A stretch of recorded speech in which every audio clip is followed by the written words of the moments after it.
Hi y'all, Jenny here from Barefoot Abbey, and today we're going to be making some sourdough biscuits with some discard starter that we have.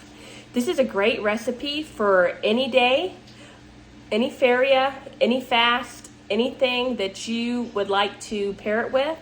They're great on feast days as well if you are looking for something to put with the Ascension because of their cloud-like texture. You could put it with St. John the Baptist, who ate locusts and honey. You could even put it with St. Giles, who was fed by the milk of a hind, or even St. Bernard, who received the lactans from Our Lady, or if you want to put it in Advent, St. Ambrose, the honey-tongued saint, whose feast also happens to be a vigil for the Immaculate Conception, so it can work for that as well. All right, we are going to start with our ingredients here, but first go and preheat your oven to 450 degrees Fahrenheit.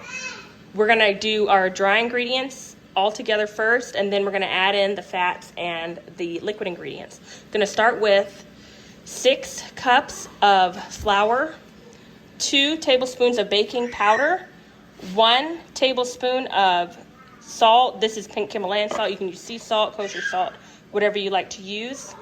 We're going to need 2 1/4 teaspoon of baking soda. Then we're going to add in a cup of grated butter. Freeze it first, and that will really help that go easier. And this is really going to make it flaky. All these little pieces here, it's really going to help it to flake up and have a nice buttery flavor in there.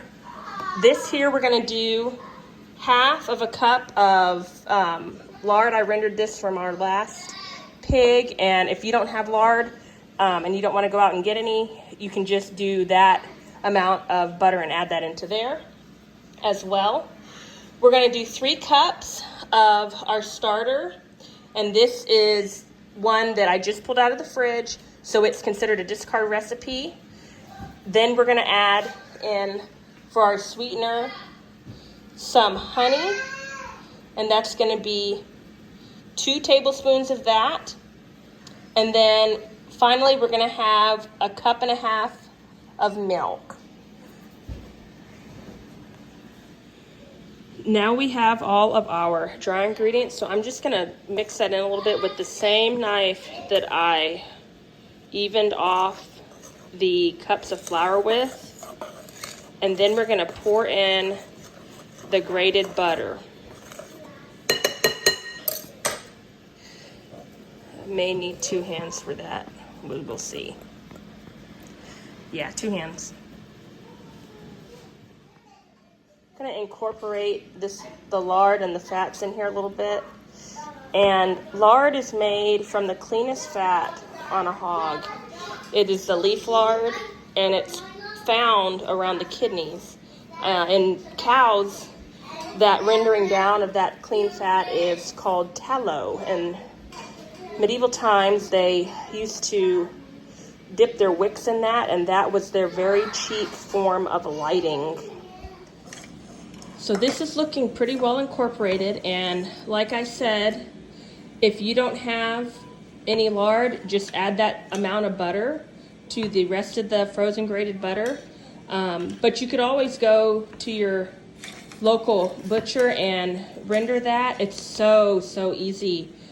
Just put it in a roasting pan and just have it on low all day, and it'll just cook down and melt down. And then when it's all melted down, you pour it into the jars and let it cool, and it'll turn out like I showed you. Next, we're going to add in the 3 cups of starter,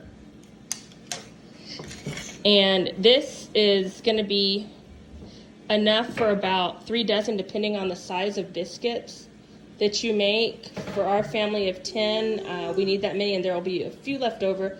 But you can always third this recipe, half this recipe, if that would fit your family better. After the starter, we're going to put in the milk and the honey, and that will be it. Everything is all mixed in now, and I've poured it out into a floured countertop here, and because it's such a craggy dough, I'm just gonna knead it a couple times to just get it all mixed in, the leftover dry portions that were at the bottom. And because this is a discard recipe, sourdough discard recipe, we don't have to wait. We can just roll it out and go ahead and cut the shapes and get it in the oven.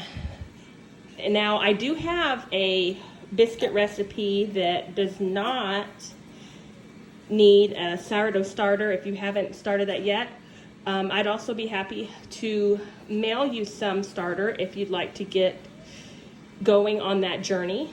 And the other recipe that I have, it does also have lard in it, and same as this one, you can substitute butter, but the lard really gives it another depth of flavor, and that's why we like to incorporate it when we can. So that's looking good. I'm gonna get a little bit more flour on this countertop here, and I'm gonna roll it out to about a 1/2 inch to 1/4 inch thick, and then we will get to cutting it with the cookie cutter. This is out to about a 1/2 inch thickness here, and I wanted to get up close and show you these pieces of butter here that are still intact because the butter was frozen. And that's really going to make these super, super fluffy, because as the butter evaporates, that's what makes all the big layers for that. So let's get to cutting them out. This is about, let's see how big of a cutter this is. It's about a 2.5 width cookie cutter. And we're just gonna cut all these out. The last one, I usually end up just putting the leftover dough inside of the cutter itself. And we'll put these straight onto the cookie sheet here. Mommy, can I help like cut? Yeah, come do this one.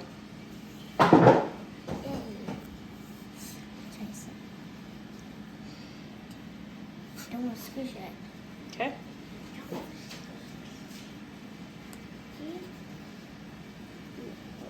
There's space right there. Mommy. For our last little piece of dough, I just take it and then I just fill it into the shape of that cookie cutter as best as I can. And there's always just going to be one that's a little different than the rest, but that's all right. That way you're not wasting any of that great dough.